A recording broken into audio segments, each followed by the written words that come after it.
महाराष्ट्र की सियासत गरमाई हुई है। मुद्दा अबू आजमी का बयान है और अबू आजमी के बयान को लेकर महाराष्ट्र विधानसभा में जबरदस्त हंगामा हो रहा है। एकनाथ शिंदे ने अबू आजमी के निलंबन की मांग कर दी है।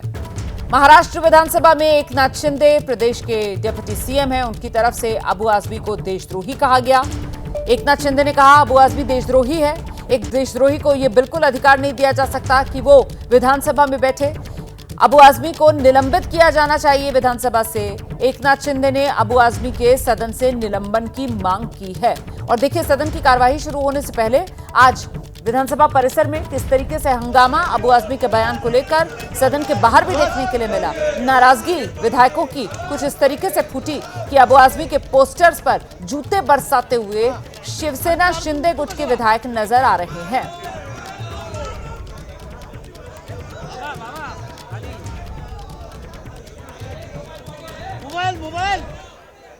दरअसल औरंगजेब मुगल शासक और उसी को लेकर दिए बयान के बाद ये सियासी घमासान जिसकी महाराष्ट्र में शुरुआत हुई है। महाराष्ट्र का सियासी पारा हाई है। हालांकि ये पहली बार नहीं हो रहा है जब महाराष्ट्र में औरंगजेब को लेकर किसी ने कोई बयान दिया हो और उस पर सियासत यूं गरमाई हो। इस बार औरंगजेब को लेकर समाजवादी पार्टी के विधायक अबू आजमी ने ये बयान दे दिया है। इसे लेकर जबरदस्त विवाद हो रहा है। अबू आजमी ने कहा औरंगजेब क्रूर शासक नहीं था, जिसे लेकर शिवसेना और बीजेपी के विधायक अब बेहद नाराज हैं। विधानसभा में जमकर प्रदर्शन हुआ है। सवाल है कि आखिर बार बार क्यों औरंगजेब के नाम पर महाराष्ट्र की सियासत सुलगती है। अब वही अबू आजमी के खिलाफ निलंबन की कार्रवाई की संभावना जताई जा रही है। औरंगजेब की तारीफ करना अबू आजमी को महंगा पड़ गया है। शिवसेना सांसद नरेश महास्के की शिकायत के बाद पुलिस ने उनके खिलाफ एफआईआर दर्ज कर ली है।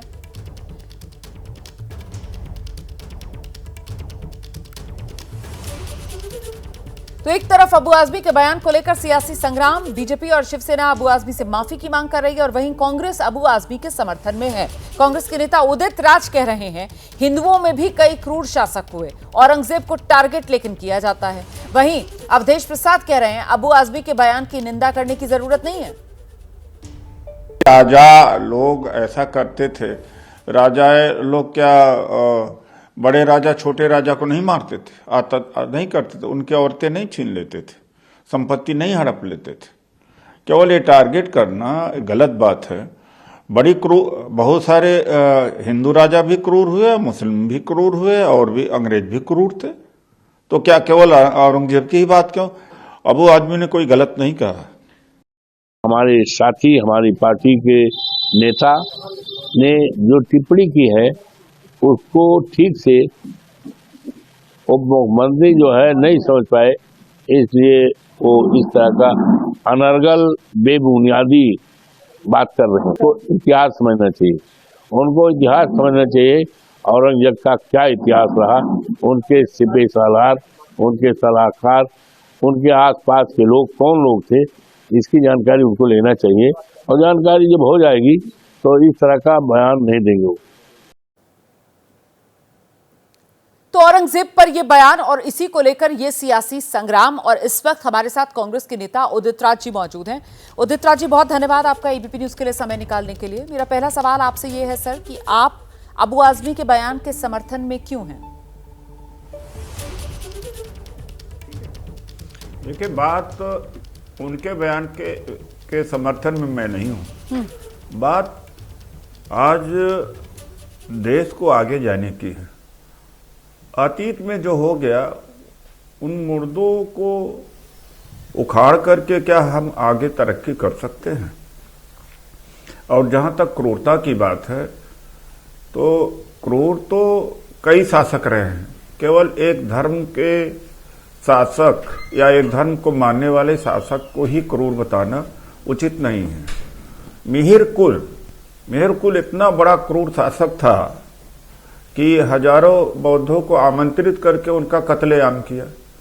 पेशवा के हुकूमत में ज्यादा पुराना नहीं हुआ, 200 साल 150 साल पहले के इतिहास की बात मैं कर रहा हूं। दलित समाज के लोग जब चलते थे तो गले में हाड़ी बांध करके चलते थे और कमर में झाड़ू, ताकि जब थूके तो हाड़ी में ही गिरे और जो पांव के निशान थे वो झाड़ू से मिट जाए। इससे भी बड़ा कोई क्रूरता हो सकती है क्या? जी, अब इसी का हिसाब हम लेने लगेंगे सब। सही। हम आगे का क्या सोचेंगे? ठीक है। तो सवाल इस बात का है कि सब में होते हैं। अब चंगेज खान है, न मुसलमान था न हिंदू था, लेकिन उससे वो क्रूरतम आदमी था, लेकिन खान के नाम से सोचते वो मुसलमान था, लेकिन वो मंगोलाइट था, उसका कोई धर्म नहीं था। तो शासक, कई शासक होते हैं, क्रूरता। आज हम डेमोक्रेसी को इसीलिए अपनाए हैं कि यहाँ पर जनता का शासन है, राजा का शासन नहीं है। राजा का शासन क्या होता? उसकी इच्छा के हिसाब से मुल्क चलता था, समाज चलता था। तो क्रूर कौन नहीं होता था भाई? सर मैं आपकी बात से सहमत हूँ, धर्म के मैं आपकी बात से सहमत हूँ सर, लेकिन सवाल यहाँ पर यह है सर कि इतिहास में जो जैसा था उसको वैसा ही दिखाया जाएगा ना। आपने जिस तरीके से मिहिर कुल का यहाँ पर उदाहरण दिया, तो अब मिहिर कुल की तारीफ तो नहीं कर दी जाएगी कि वो बहुत ही नरम दिल का राजा था, या जो दलितों के साथ अत्याचार हुआ उसकी तारीफ तो नहीं की जाएगी कि नहीं उस जमाने में दलितों के साथ बहुत अच्छा व्यवहार किया जाता था। तो सर जो क्रूर है उसको तो क्रूर ही कहा जाएगा ना। फिर औरंगजेब बड़ा अच्छा राजा था, बड़ा हिंदुओं के हितों में सोचता था, ये कहने की जरूरत क्यों आई सर? अबू आजमी को ये कहना चाहिए था क्या? ये सवाल है। नहीं, देखिए नहीं, अबू आजमी ने एक प्रतिक्रिया दी। जब चुनाव आता है तो औरंगजेब का मसला उठा दिया जाता है, इसलिए एक प्रतिक्रिया के रूप में उन्होंने दिया। और एक बात है, 40 से 50% औरंगजेब के हुकूमत में अधिकारी किस बिरादरी के थे? कौन लोग थे?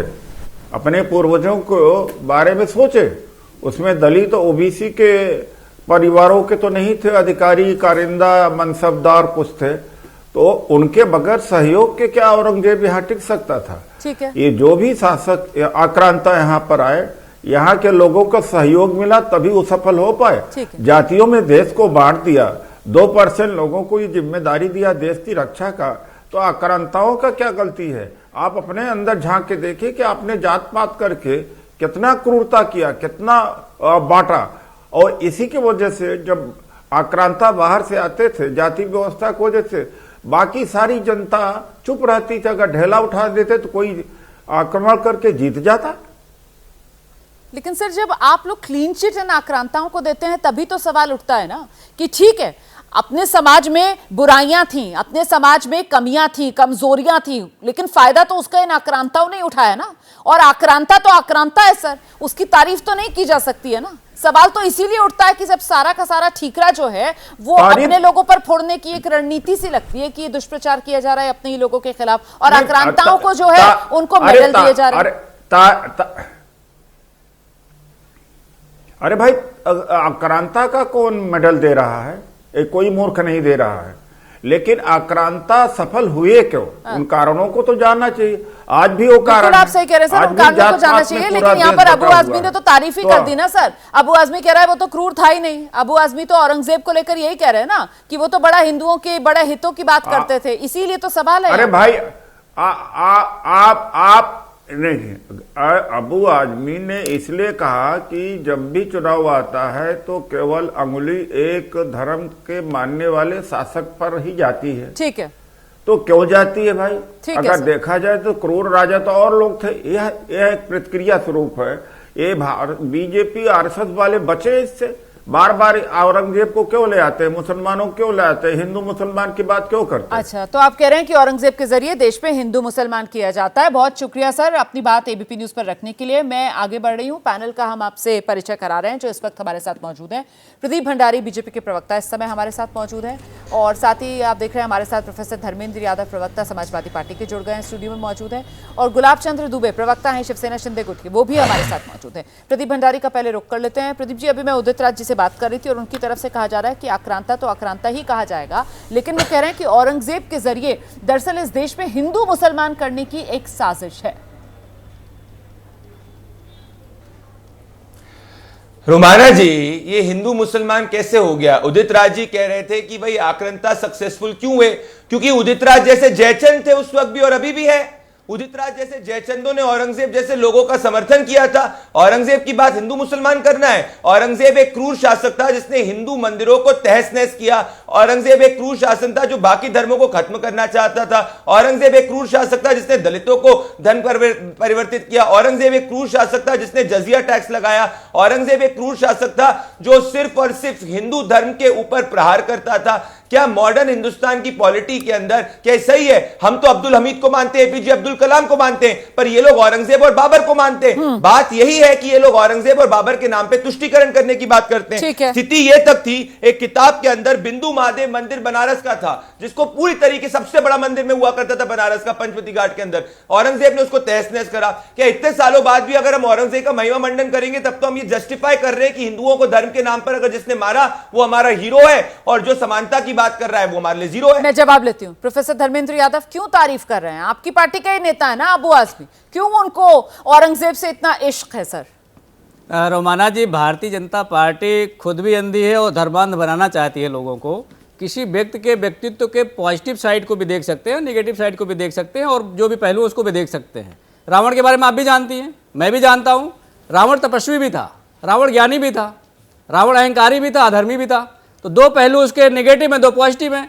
अगर हम अपनी दो पहलू भी देखना शुरू कर दें, अब सुनो तो पहले भाई, अब सुनो पहले, बीच में मत बोलो।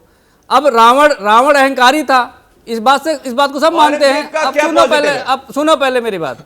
दूसरी बात, वीर सावरकर जिसको ये लोग बोलते हैं, सावरकर ने अंग्रेजों से माफी मांगी, लेकिन प्रदीप भंडारी ये बात नहीं बोलेंगे आज, ये उनको वीर बोलेंगे, लेकिन माफी मांगना भी तो एक पहलू है उसका। झूठ बोलना पेंशन से आप सुनिए। अरे भाई गैजेट है, आप क्या बीच में बोलना शुरू कर देते हैं?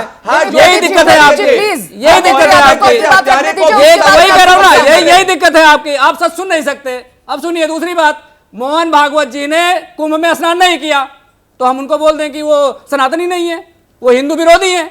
एक पक्ष इसका ये भी है। तो इन लोगों से बात करने का ना कोई तर्क है, ना कोई तथ्य है, ना कोई तरीका है। भंडारी जी को जो लिख के दिया जाता वही बोलेंगे। अगर किसी के बारे में आप दोनों पहलू का अध्ययन करते हैं, बात करते हैं, बोलते हैं, टिप्पणी करते हैं, उसमें क्या गलती है मुझे बता दीजिए। ठीक है, गुलाब चंद्र दुबे जी को लेकर आते हैं इस चर्चा के अंदर। प्रवक्ता हैं शिवसेना शिंदे गुट के। बताइए, वो कह रहे हैं कि क्या आपत्ति है? हर शख्सियत के अलग अलग पहलू होते हैं और सब पहलुओं पर अगर बात हो रही है तो फिर आप तो वहां पर कह रहे हैं कि साहब ये देशद्रोही हैं, इनका निलंबन होना चाहिए सदन से। क्यों?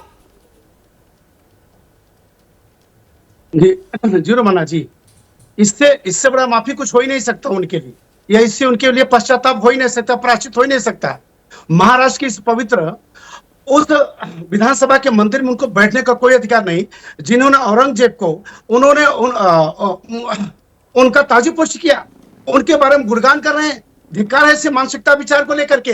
बात अबू आजमी तक रहती, बात ठीक है। कांग्रेस को उदय राज जिस ढंग से उनका समर्थन कर रहे हैं, इसके कांग्रेस शीर्ष नेता क्या कह रहा है? मैं धर्मेंद्र यादव जी के माध्यम से पूछना चाहता हूं, अयोध्या के सांसद हमारे अवधेश प्रसाद जी कहते हैं कि आदरणीय एकनाथ शिंदे साहब को ज्ञान नहीं इतिहास का, ये ज्ञान सिखाएंगे। इनको ज्ञान क्या होगा? महाराष्ट्र सरजमी के इतिहास के बानों में नहीं क्या पता है? अरे जिन्होंने हिंदू स्वराज की कल्पना की, इसी छत्रपति शिवाजी महाराज, संभाजी महाराज के बारे में महाराष्ट्र के धरती के ऊपर कोई कह करके निकल जाए, इसके लिए रोमाना जी मैं बड़े सिद्धता के साथ दावे के साथ कर रहा हूं इसके लिए कि यदि सदन में उनको निलंबन नहीं किया गया तो इसके लिए शिवसेना रोड पे खड़े होकर के सदन नहीं चलने देगी, और जब तक इनको निलंबन नहीं किया जा सकता। इन्होंने घोर पाप किया है। नहीं सर, इन्होंने ये सर प्रदर्शन की बात क्यों कर रहे हैं आप तो सत्ताधारी गठबंधन के हैं, नंबर आपके पास है सर, और नंबर भी ऐसा कि बम्पर नंबर आपके पास है सर। तो फिर ये शिवसेना ऐसा कर देगी, वैसा कर देगी, जब आप ये कह रहे हैं सर, तो इसमें कोरी सियासी बू मुझे यहां पर समझ में आ रही है। इस बीच अबू आजमी ने औरंगजेब के क्रूर शासक होने से इनकार किया और दावा किया कि औरंगजेब के समय हिंदुस्तान सोने की चिड़िया थी। हालांकि विवाद जब बढ़ा तो फिर अपने बयान को लेकर अबू आजमी की एक सफाई आई है, लेकिन सफाई में भी अबू आजमी ने औरंगजेब की तारीफ की है। सुनिए। औरंगजेब रहमतुल्लाह अलैह ने बहुत सारी मंदिरें बनवाई हैं। बिल्कुल नहीं, मैं बिल्कुल क्रूर शासन नहीं मानता। मैं एक ही बात बोलूँगा, औरंगजेब के ज़माने में भारतवर्ष जो है सोने की चिड़िया था। हमारी सरहद जो है अफ़गानिस्तान बर्मा तक बढ़ी हुई थी, समझा आपने। और इसी को देख कर अंग्रेज़ यहाँ आया था कि राजा लोग सत्ता और संपत्ति के लिए संघर्ष करते थे। उनका वो धर्म के नाम पे उनका कोई काम नहीं था कि धर्म हिंदू करो मुस्लिम करो। जिसने 52 साल तक हुकूमत किया हो, तो अगर ज़बरदस्ती हिंदुओं को मुसलमान बनाना चाहता हो तो भारतवर्ष में कितने हिंदू मुसलमान बन जाते। औरंगजेब रहमतुल्लाह अलैह जो हैं, उन्होंने मंदिर तोड़ी तो मस्जिद भी तोड़ी है उन्होंने। अगर वो हिंदू के खिलाफ होते तो 34% हिंदू उनके साथ नहीं रहते, और उनका सिपह सालार हिंदू नहीं रहता। फिर से रुक करते हैं, सभी खास मेहमान हमारे साथ बन रहे हैं। प्रदीप भंडारी के पास में दर्शकों को लेकर चलूंगी। प्रदीप भंडारी, आप सुन रहे हैं अबू आजमी की तरफ से कहा गया कि साहब 52 साल औरंगजेब ने इस देश पर राज किया। औरंगजेब कोई हिंदू मुसलमान वाला नहीं, वो तो राजधर्म निभा रहा था। मंदिर तोड़े तो मस्जिदें भी तोड़ी औरंगजेब ने अपने राज के अंदर। साथ ही वो कह रहा है कि साहब औरंगजेब ने तो कई मंदिर बनवाए भी हैं, ऐसा भी नहीं है, वो भी आपको कई गैजेट में जानकारियां मिल जाएंगी। औरंगजेब के राज में तो अखंड भारत था। तो औरंगजेब को लेकर अपना नजरिया वो सामने रख रहे हैं प्रदीप भंडारी।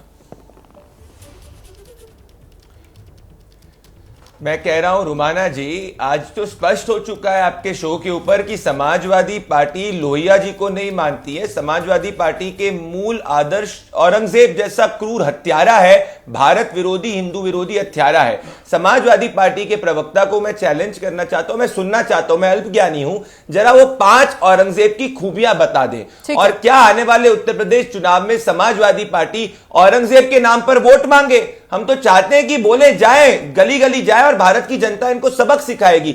जिस आदमी ने हजारों हिंदुओं की हत्या करी, जिस आदमी ने हिंदुओं के ऊपर जजिया टैक्स लगाया, जो व्यक्ति धर्म परिवर्तन कराता था, जो हिंदू माताओं बहनों का रेप करवाता था, जिसने छत्रपति शिवाजी महाराज के साथ में किस क्रूर तरीके से उनकी वीरता के सामने वो झुक गया और क्रूर तरीके से जब उनका देहांत हो रहा था किस क्रूर तरीके से उन्होंने उनकी आंखें निकाली और तमाम ऐसी चीज करे, उसको आज ये जस्टिफाई कर रहे हैं कि औरंगजेब में भी अच्छाइयां है। बाबा साहेब भीमराव अंबेडकर ने इन क्रूर आक्रांताओं पे क्या कहा था? बाबा साहेब भीमराव अंबेडकर लिखते हैं, ये क्रूर आक्रांता भारत की सभ्यता का हिस्सा नहीं हो सकते। ये क्रूर आक्रांता ये सोचते हैं कि इनको सिर्फ और सिर्फ भारतीय, इनको भारत के अंदर कुछ जयचंद याद करेंगे। ऐसे बातें बाबा साहेब भीमराव अंबेडकर की किताब के अंदर मैं जवाब ले रही हूं। मैं पूछना चाहता हूं धर्मेंद्र यादव जी, भारतीय संस्कृति भूल गए क्या समाजवादी वाले लोग? और वो कह रहे हैं कि 5 अच्छाइयां गिनवा दीजिए आप। रोमाना जी, देश की आज़ादी के खिलाफ लड़ाई लड़ने वाले इस देश के नौजवानों के खिलाफ अगर कोई खड़ा हो, वो कौन सा देशद्रोह है मुझे बताइए? भारतीय जनता पार्टी के सिपह सलाहकार जिसको ये लोग बोलते हैं हमारे बहुत बड़े आका हैं, आपके सावरकर साहब पे बोलो, सुनो, सावरकर साहब अंग्रेजों के साथ खड़े होकर के भारत की सेना के लिए, भारत की सेना के खिलाफ लड़ाई लड़ रहे थे। अरे युवाओं को सुनना पहले, अरे सुनो क्यों नहीं बोलेंगे? जो कर्म किया है सुनना पड़ेगा, कर्म किया है सुनना पड़ेगा, यही 100 में सुनना पड़ेगा। क्यों मिर्ची लगती है? ऐसे कर्म क्यों करवाया आपने, ये बताइए मुझे। देश की आजादी में 1 रुपए का योगदान नहीं, माफी अलग से मांग लिया, पेंशन अलग से ले लिया, और आप अगर अंग्रेजों के साथ नहीं मिलते तो देश 100 साल पहले आजाद हो जाता। लेकिन आज मैं इस पर बात नहीं करेंगे। चेतावनी दे रहा हूं, चेतावनी मत दीजिए मुझे, मैं चेतावनी देने वाला नहीं हूं। आप जैसे लोग चेतावनी देके चले जाएंगे। समाज के बात जो देशद्रोह किया है उसकी सजा आपको मिलेगी। हर चैनल पे बोलूंगा, हर प्लेटफॉर्म पे बोलूंगा, चिल्लाकर बोलूंगा। आप देश का चोला ओढ़ करके अपनी नाकामी नहीं छुपा सकते। देश का चोला ओढ़ करके वैसे ही आपके ऊपर एफआईआर होगी। संभल के बात करिए, संभल के बात करिए, संभल के बात करिए। मैं आपको चेता रहा हूं, ये अपने अंदर की जो देशद्रोह करेंगे, आपके पूर्वजों को बेनकाब बोलेंगे। ठीक है, 1 सेकंड धर्मेंद्र जी, प्रदीप भंडारी, ठीक है 1 सेकंड धर्मेंद्र जी को बात रखने दीजिए। आपने कह दिया है कि आप उनको चेतावनी दे रहे हैं कि आप धर्मेंद्र जी पर एफआईआर दर्ज करवाएंगे, ठीक है ना?